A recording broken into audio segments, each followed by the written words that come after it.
MD Suruzzaman ইসলাম সাকিব আপনি লিখেছেন, এক বক্তা বলেছেন কোরআন ওযু ছাড়া ধরা যাবে না, আপনি কি বলেন? দেখুন, ওযু ছাড়া কোরআন ধরা যাবে না, এটা সঠিক কথা। এবং এ ব্যাপারে যদি আপনি বিস্তারিত জানতে চান, মাওলানা এমদাদুল হক একজন আলিম আছেন চুয়াডাঙ্গার, তিনি অজু ছাড়া কোরআন স্পর্শ করার বিধান, এই টাইপের, আমি হুবহু নামটা মনে রাখতে মনে নেই আমার, আমার মনে হচ্ছে এই টাইপেরই নামটা হবে। এরকম একটা বই তিনি লিখেছেন যে অজু ছাড়া কোরআন স্পর্শ করা যাবে কিনা বা এটার বিধান কি।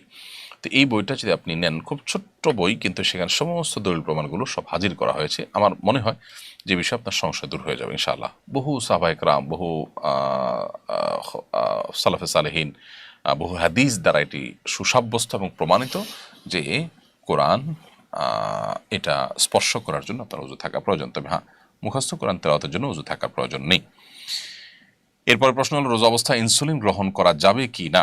রোজা অবস্থায় ইনসুলিন গ্রহণ করা যাবে, কারণ যে ইনসুলিনটা আমরা গ্রহণ করি সেটা আমাদের আসলে পাকস্থলীতে বা পেটের ভেতরে যায় না, খাদ্যের কাজ দেয় না, এটা জাস্ট চামড়ার নিচে এটি থাকে, যার কারণে এই ইনসুলিন আপনি রোজা অবস্থায় গ্রহণ করতে পারবেন।